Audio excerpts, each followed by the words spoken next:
Hey everyone, how is everyone coping? Oh my goodness, this is surreal.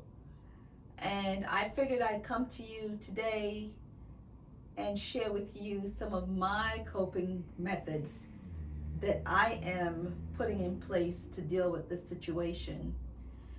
And if you have watched any of my videos, right, you'll know that I think that whatever is going on, you have to look at things with a positive outlook. Not that you are discounting anything or that you're ignoring the facts, because in this case, to do so would be deadly. So, certainly, that is not what I am talking about, right? I'm talking about seeing the situation for what it is, thinking about what we do have in place to deal with it, right? And the opportunity that we have to be able to do something about it. And that will make you feel a little bit better. At least that makes me feel a little bit better. Because if we just are fearful, then we become paralyzed. It is fear, uncontrolled fear is crippling, and we can't do that. What we have to do is we have to make sure that we have a virus that is attacking us as human beings, and we have to fight like the heck to make sure that it does not win out. All right? And I know, in honor of the people who have already lost their lives to this virus, that they would want us to certainly fight like heck to make sure that we eradicate the situation. Now, it is tough. It is tough because, again, everything that we are familiar with seems to be threatened by what's going on. The world has come to a standstill for the most part, and we're not used to that. It's something new to us. And so, what do we do? Well, certainly we have to think about all the positive things that we have going for us, right? We have the scientists who are looking for a cure, who are trying to guide us, who are telling us what we should and should not be doing. And we should be listening, because we want to make sure that we are a part of, we have to be a part of starving out this virus. So I look at it from that standpoint of, okay, we have this situation, but now what do we do? How do we deal with it? Because we really don't have a choice but to deal with it. And so in doing so, let's listen to what we're being told. Let's try to make sure that we are practicing social distancing, right? For me, I work out of my home for the most part. And so I am used to being alone a lot of times. But of course, I have to go out and I have to conduct business even in those times. And this, however, not being able to do that is very different. So this is not your usual, oh, I work from, home and I'm used to being by myself. Obviously, this is not the same. This is very different. And so we're all upended in our manner of life and how we go about what we do. But be that as it may, again, at least we still have a choice of what we can do so that we can get back to some type of order and familiarity, in our everyday lives. So now, with that being said, what did I do this weekend? Well, like a lot of other people, I was decluttering. And as I was decluttering, I was in my utility slash laundry room, and I was putting something in the trash and I cut my finger. and I cut my middle finger on my right hand, which is my dominant hand. And simultaneously with the pain, I felt my finger hurrying, my body hurrying to mend itself. And so I paused and I sat down on I had this little denim cube thing.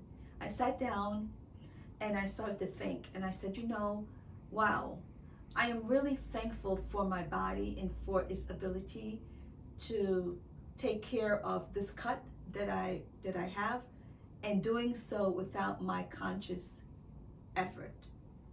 And I also started to think, we have this situation going on, and no doubt, our bodies will put up a fight, but we also, in this case, have to make sure that we are helping it in a conscious way. And certainly, again, that is by us practicing social distancing, washing our hands, and on and on. The other thing that I am really, really thankful for, and I'm sure most of you are as well, is that we have our technology. We still have our technology. And we can email, text, and call people. So although we may be in our apartments and our homes alone, we are really not alone. And so therefore we have, I think it's CNN, one of the commercials I saw is #AloneTogether. And that is so true, because although we may be alone in the space that we are occupying, we are all in this together. Now, early this morning, my sister-in-law from California, one of them, M, she and I are always sharing videos of different things and what have you, and sharing information. And she and I also share a love for fashion and putting clothes together and so forth and so on. And she shared this video by, I believe it's Brit Chick. What I'm going to do is put the information and the link in my description box so that you can also see what I am talking about. But I thought it was pretty cool. Brit Chick does a YouTube video series on fashion in Manhattan, I think it is. And she, in this particular episode, what she did was she, in essence, had people from around the country and around the globe talk about how they're coping. And they talked about it from a fashion sense in their own styles. And of course, fashion or clothing is an expression most times of, how we would like to be seen, and our expression to the world. So she did a video that had various different people from around, like I said, from around the country and from around the world, talking about staying at home and how they're dressing and why they're dressing that way. And it was pretty cool to see that the similarities in people looking for things to do and to keep themselves in a positive space during this situation that we're all experiencing. So again, I'm going to share that with you, but I thought that was pretty cool to see something like that. Now, the other thing that I wanted to speak to you about is the appreciation for our scientists, the appreciation for our governmental officials. I live in New York, in Nassau County, and I am so happy that our Governor Cuomo, is giving us information and being just really just factual with us about what's going on and teaching us as he go along. I think he, of course, is also learning, and he's bringing the information to us to help us to learn how we can go about protecting ourselves and protecting our loved ones and each other. And I think that's pretty cool. So we certainly are appreciative of these individuals who are trying to govern right now in a way that to protect all of us, and also our county executive, Laura Curran. So I appreciate that. And on the federal level, we have our scientist, Anthony Fauci, who is phenomenal in bringing information. It is what it is. However, so long as we understand and we appreciate that these people are doing everything that they can do to try to find a cure, I am positive. I am really, I have a lot of hope that a cure will be found for this situation at some point. So, in saying all of that, all I wanted to make sure that I say to you today is that we have to keep moving forward. We have to keep the faith, right? We have to keep hope. We have, again, our scientists around the globe, very smart people, dedicated people who are looking to make sure that they help heal the situation for us and correct it.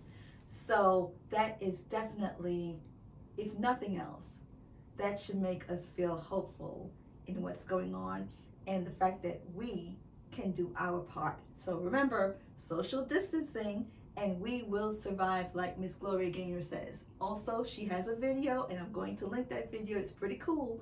So I'm going to leave a link in the description box for that video as well. So with all that being said, be safe. All right, until next time.